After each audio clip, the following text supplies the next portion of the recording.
Good morning, everyone, and welcome to this second session on the Israel-Palestine conflict. In the first session, we covered about who the Jews are, what is their religious identity, what is their culture, what is their history. Now, in today's video, we will understand why the Jews faced persecution for a major part of their history and how that resulted eventually in the creation of the state of Israel. But in order to understand this history, we first need to understand two important concepts related to Abrahamic faith, especially the Christian and the Jewish religious texts. One is promised land and one is Messiah. Now, what is promised land? In the Bible, in the book of Genesis, for instance, you will be able to see it reads, "Go forth from your native land and from your father's house to the land that I will show you. I will make of you a great nation and I will bless you. I will bless those who bless you, and whoever curses you, I will curse, and all peoples on earth will be blessed through you." Now, this is God instructing Abraham to leave his native place that was around the city of Ur in modern day Iraq, and then go to this land which God will show him, and that if he goes there, his tribe will flourish and prosper, and God will help them become a great nation. So, following this, Abraham left his native place, which was around the city of Ur in Iraq, and went to this place, which in Jewish religious history is called Canaan. Now, where is Canaan?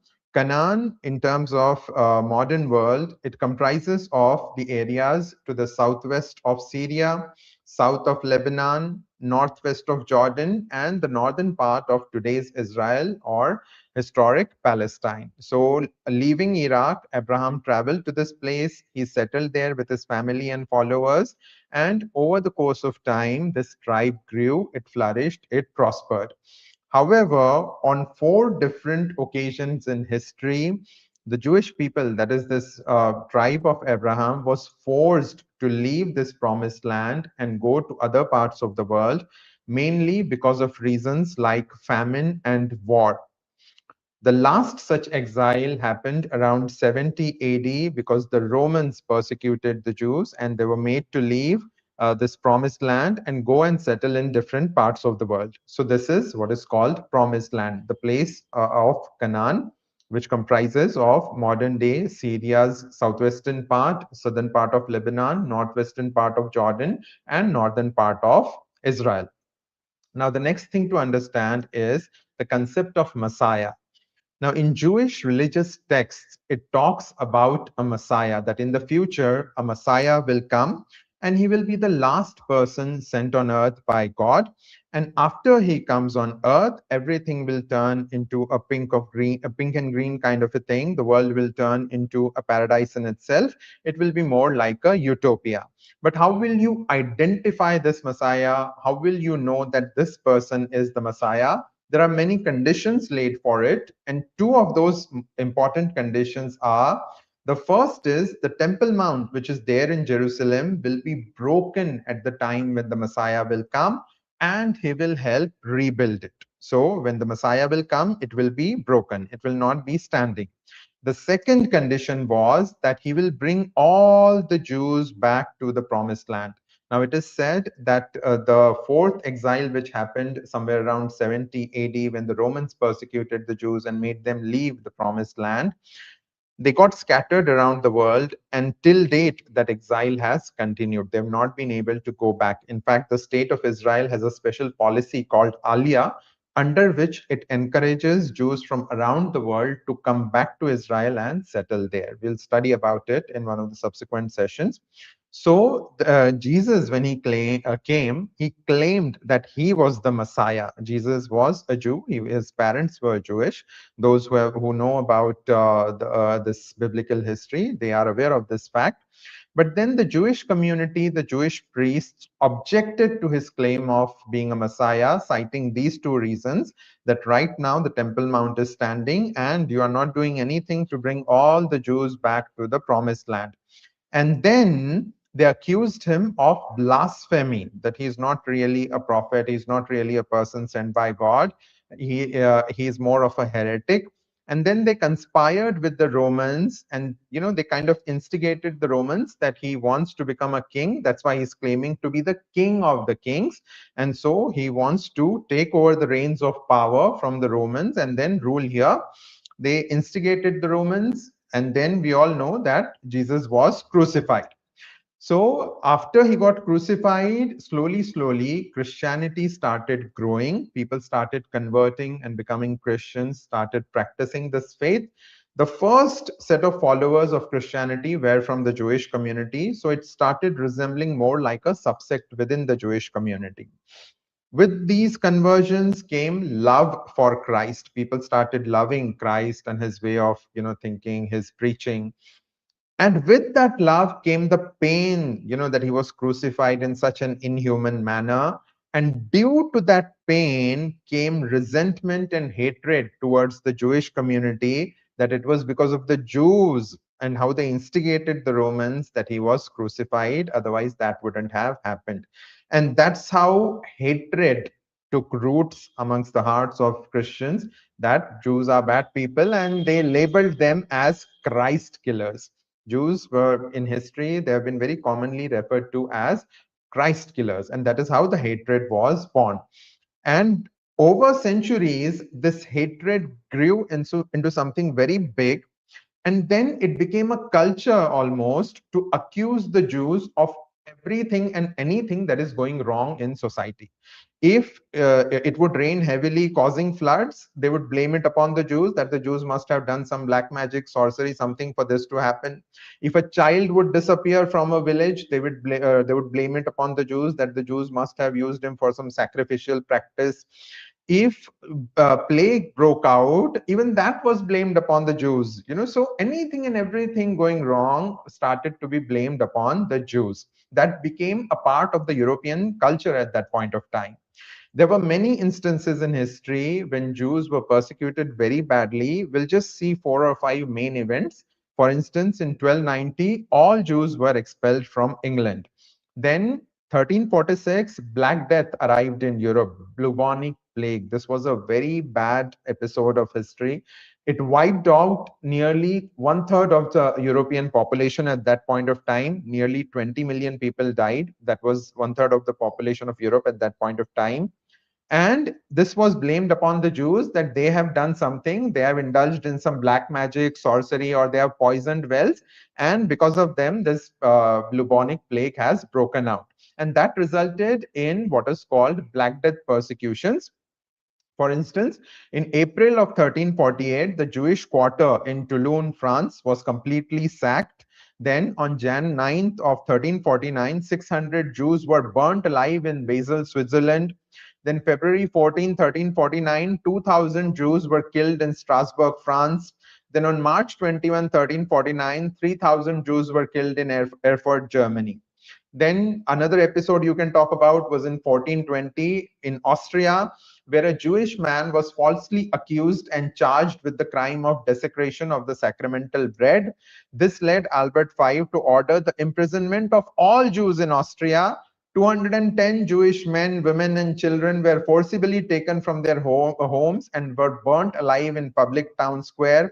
Remaining families were rounded up and deported from Austria, forced to leave all their belongings behind. Very, very important thing to understand, guys.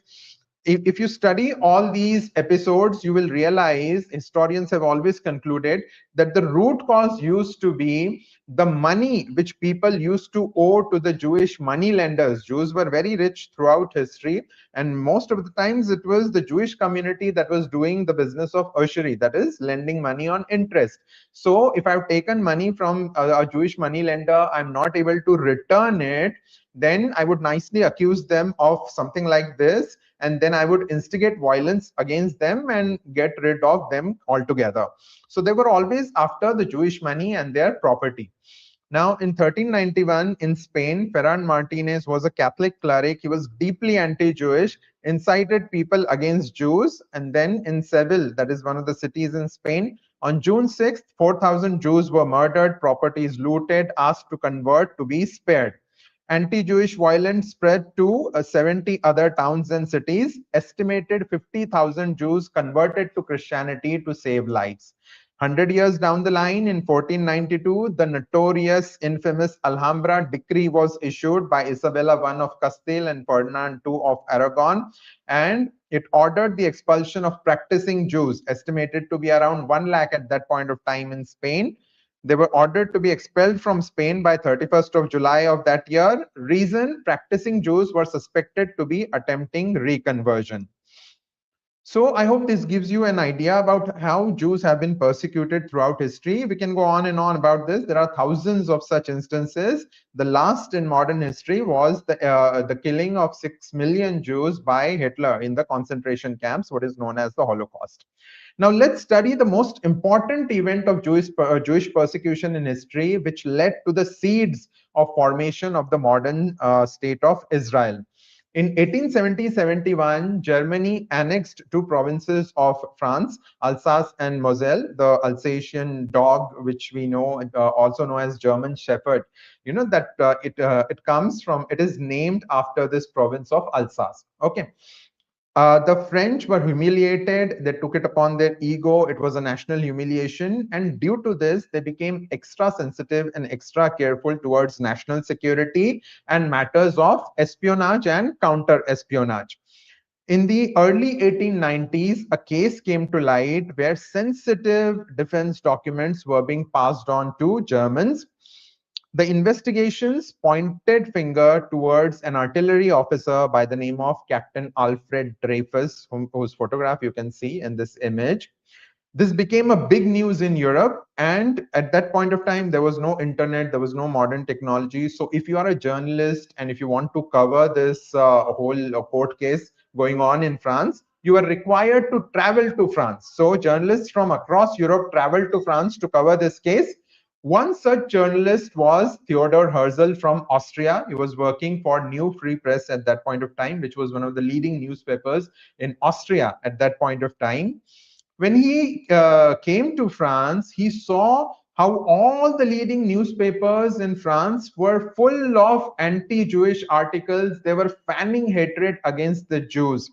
The entire atmosphere in the French society at that point of time was extremely anti-Jewish. Everybody was baying for Jewish blood.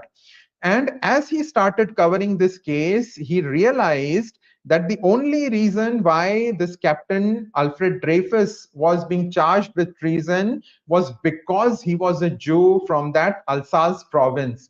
So he was being made a scapegoat. It left a deep psychological impact on Theodor Herzl's mind, and before the court could even come to a conclusion about this case, he left France, went back to Austria, and then a thought ended up developing roots in his heart that now we are no longer safe in Europe. We need a country of our own. We cannot live in Europe in a mixed society anymore.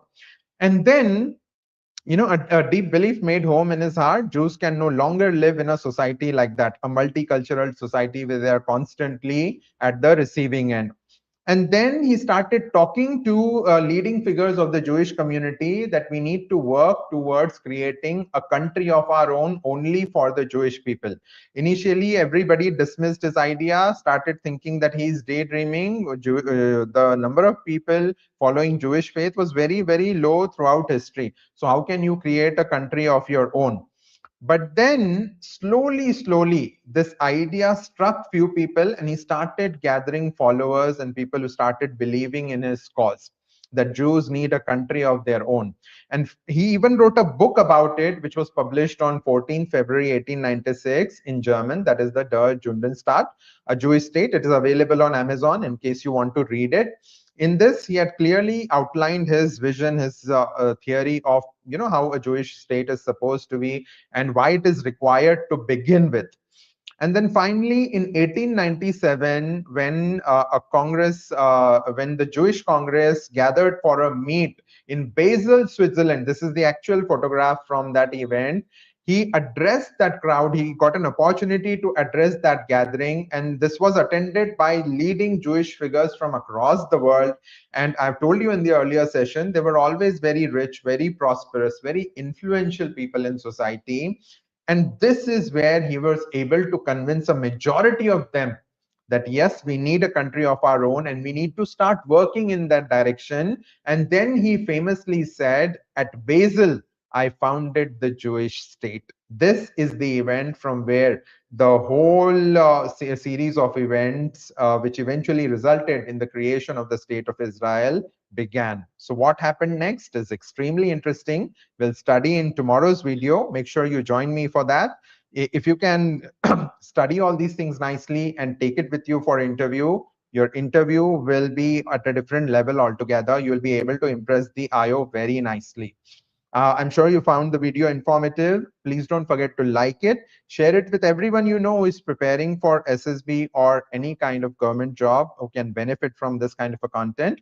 Ask everyone you know who is preparing for SSB to subscribe to our channel. In case you have not watched the videos of our Psychology Foundation course, please go to the playlist Psychology Foundation course on our channel and watch all the VAT, TAT, and SRT videos I have uploaded there. It will help you a lot in your psychology test preparation. Don't forget to watch the videos related to personal interview as well. It will help you a lot. So now I will end today's video here. I'll meet you tomorrow at 11 a.m. Till then, please take very good care of yourself and enjoy the rest of your day. Bye-bye.